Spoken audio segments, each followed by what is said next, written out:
AYO. We are part of Increase the Peace, a violence prevention organization dedicated to promoting peace in our neighborhoods. And we are here to demand a public apology from the Chicago Mayor's Office and the Chicago Police Department for the attacks that took place yesterday. And to do that, we're first going to start with remarks in Spanish from one of our youth leaders that was there yesterday, Lisbeth Vidal. Lisbeth? Buenas tardes, mi nombre es Lisbeth Vidal, Lizbeth, Vidal con B de Víctor y D-A-L. Soy una de los jóvenes que participó en la marcha de ayer en la protesta pacífica en Downtown. Soy parte de la organización Increase the Peace, una organización que trabaja en promover la paz en nuestra comunidad durante años, haciendo trabajo contra la violencia. También somos la organización que protegió a los negocios del barrio durante el saqueo que tuvo lugar hace meses, mientras que el departamento de policía se encontraba en Downtown protegiendo los negocios grandes. El día de hoy estamos aquí para hablar de la injusticia que sucedió el día de ayer. Ayer participé en la marcha pacífica que pasó en Downtown. Comenzamos pacíficamente, nadie estaba siendo agresivo hasta que la policía comenzó a ser agresiva. Lo repito, la policía comenzó a ser agresiva. Nadie de los jóvenes comenzó, fue la policía. Al ser comenzado con la violencia, la policía pensó que aventarnos gas pimienta estuvo bien. Muchos de nuestros jóvenes pedían auxilios. Había dolor, sentían dolor, no sabían qué hacer, sentíamos miedo. Y al tratar de salir sanos y salvos, la policía decidió colocarnos en un callejón donde no había salida. Había muchos jóvenes que corrieron a un callejón pensando que iban a ser salvos, mientras la policía decidió abusar de su poder. Comenzó a golpear a esos jóvenes, golpearlos y tirarlos al piso, tratándolos como si fueran animales y no son.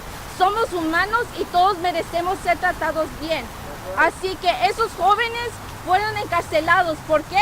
Porque la policía pensó que estaba correcto. Pensó que, ¿sabes qué? Son jóvenes y no tienen derecho. No, sí, todos tenemos derecho y nuestro derecho fue estar en esa protesta y hablar de lo que está sucediendo. La policía no debe de tener todo este poder porque abusan. Había muchos jóvenes heridos, sangrando, con la pimienta ardiendo su carne, ardiendo de dolor. ¿Para qué? Para que la policía decidiera arrestarnos y tratarnos como animales. Cuando no nos dejaban escapar, nos tratábamos como si fuéramos criminales. Tenían que chequear nuestras mochilas. ¿Por qué? Porque pensábamos que llevábamos armas. Cuando llevábamos aguas, gagos, suéteres, todo para protegernos. Sabíamos a lo que nos estábamos metiendo, porque sabíamos cómo la policía nos ha tratado en el pasado. Así que estos jóvenes que fueron encarcelados merecen ser escuchados, porque ellos sufrieron, porque fueron tirados al piso, pisoteados como si fueran animales. Así que le pido a la alcaldesa, exijo a la alcaldesa y al departamento de policía que pidan una disculpa pública, porque ninguno de nuestros jóvenes y ciudadanos merecían ser aventados con gas y pimienta o menos ser golpeados y tirados al piso, porque todos somos humanos. Así que nadie se va a detener y vamos a seguir luchando, porque esta es nuestra ciudad y nosotros merecemos un mejor futuro de lo que hemos recibido hace años. Gracias.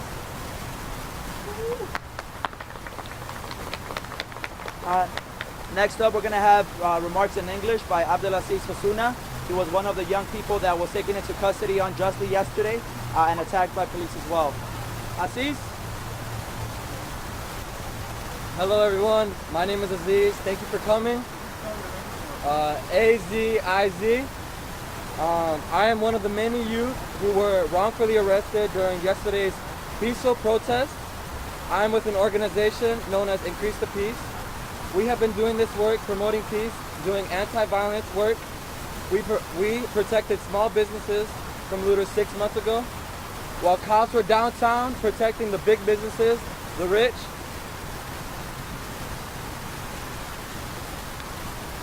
We are here to talk about the injustices that happened yesterday. I went to peacefully protest to defund the police and give back the money to our black and brown people, to give back to our schools.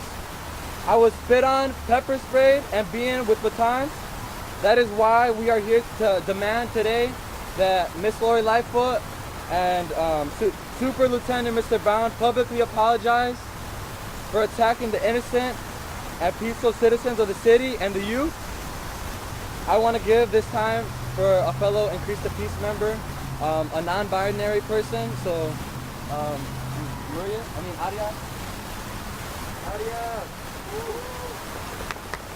Hello, my name is Arias Benitez, Arias Benitez, and I was there at the protest yesterday, peacefully protesting with fellow young people. We were there with plans to peacefully protest until we were met with aggressive police force and excessive force by all the police officers. If you saw any of our videos, if you were there, you would see that from the very beginning, we were surrounded by police officers. Every way we turned around, there was police officers there, yelling at us, pushing us, and not letting us go. When we decided to move towards a place where we would be met in a safe spot where everyone can talk to each other and talk about the traumatic event that happened, we were pushed and separated into multiple different groups. In the group where I was at with my 14-year-old little brother, they told us to move and go home. In front of us were police with riot gear. Behind us were police on bicycles and the National Guard spraying pepper spray at us. You tell me, where did you want us to go? We were being pushed closer and closer towards the wall until we were basically just there. Standing, they did not want to let us leave. For anyone who truly believes that the police was trying to maintain order and to make sure we were safe, please look at the videos that are being posted all over social media. We were being held. We were barricaded by police. And I mean, it's no surprise considering what the police has done to us in the past. Notice how the bridges were lifted. Notice that segregation. And nobody's talking about it. Lori Lightfoot thinks that that's completely okay because as long as she's protecting the rich businesses, we don't matter. People here, we don't matter. The looting that happened here, it was our organization and organizations like it that were protecting us. We were protecting us. The police only protect the people that they want to protect, and everyone knows it is not black and brown youth.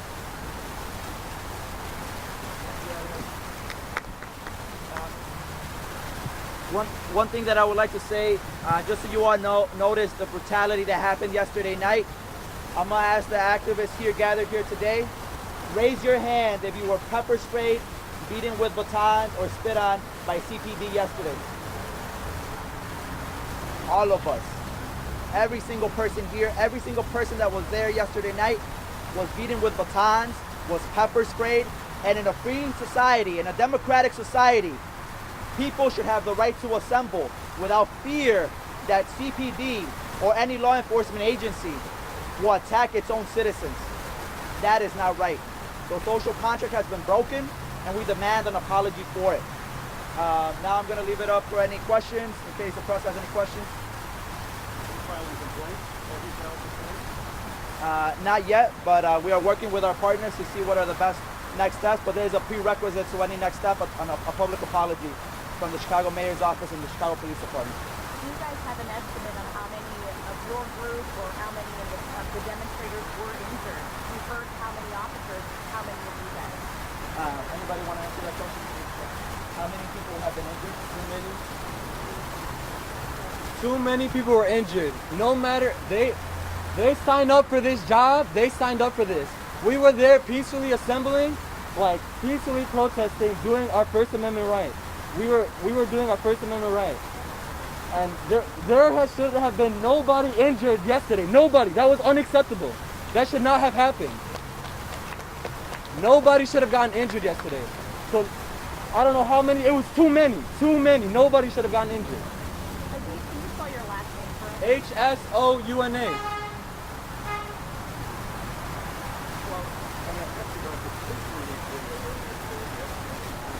Yeah, we've all...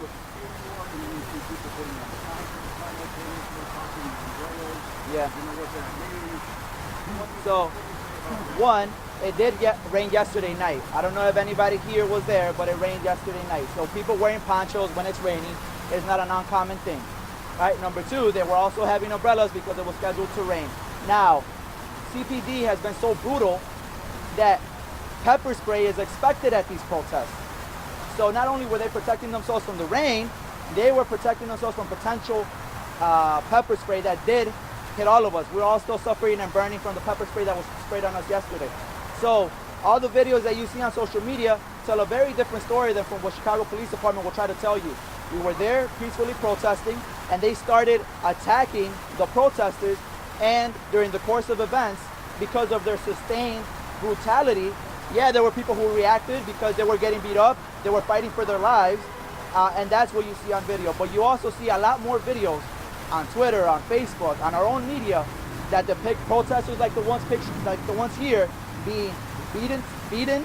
Aziz was thrown down on the floor after he had already surrendered. He got thrown down on the floor. He has bruises on his ankles because he was hit with batons. I was hit in the back of my head with a baton.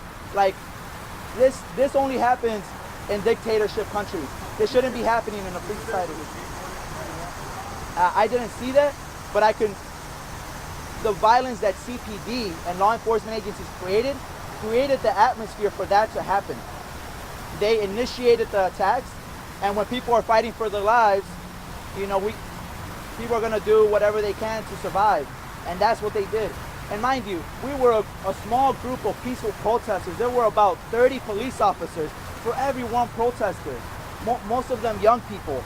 We've been advocating for peace in our neighborhoods. We host peace circles in our communities, and the look on the eyes of CPD was that of they were hungry for blood, they were thirsty for action, and they were gonna beat up whoever they saw on site.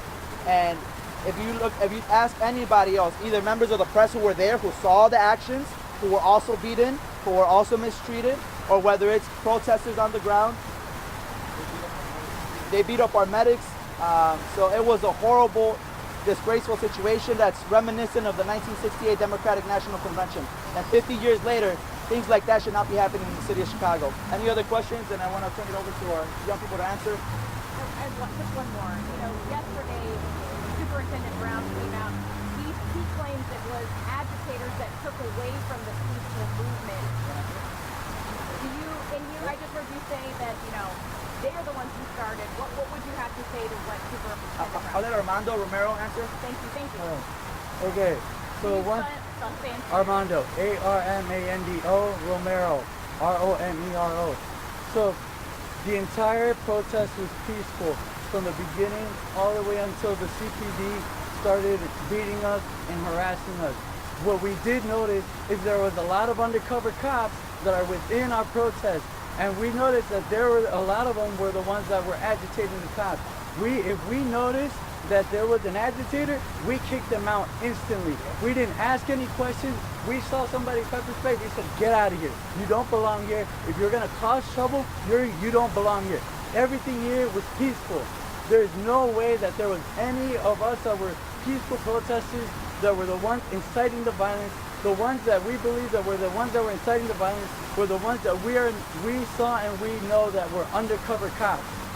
Additionally, I also want to take this time out it's a separate topic, but I also want to take this time out to call out the media as well.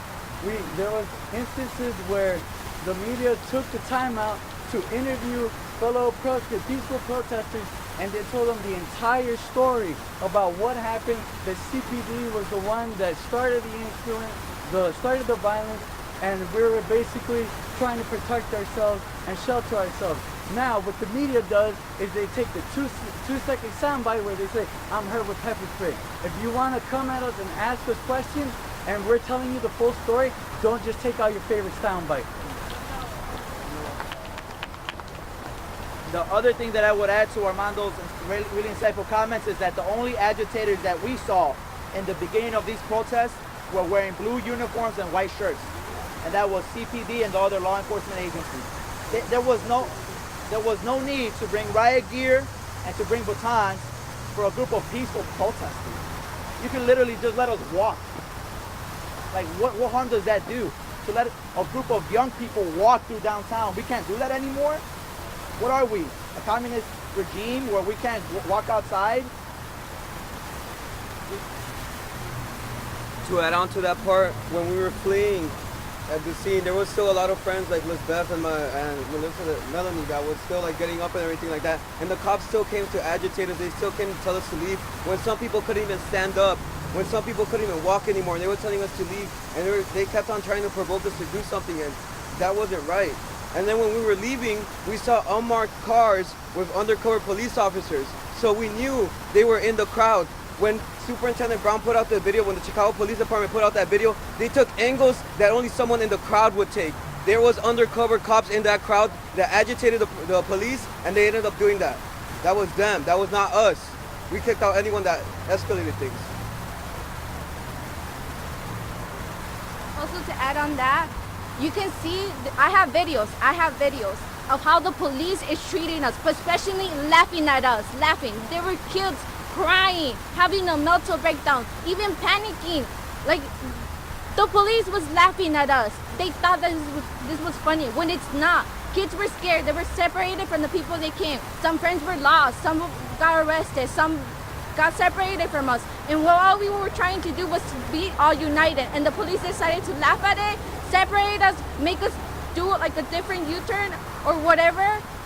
But the police was laughing at us. They were laughing at us, and that was not right. There was one time me and Mel, we got out. As we were waiting for our rest of our friends, a police decided to come in front of us, drag us, push us around, and tell us that we don't belong here, that we should leave, that we don't have to be here.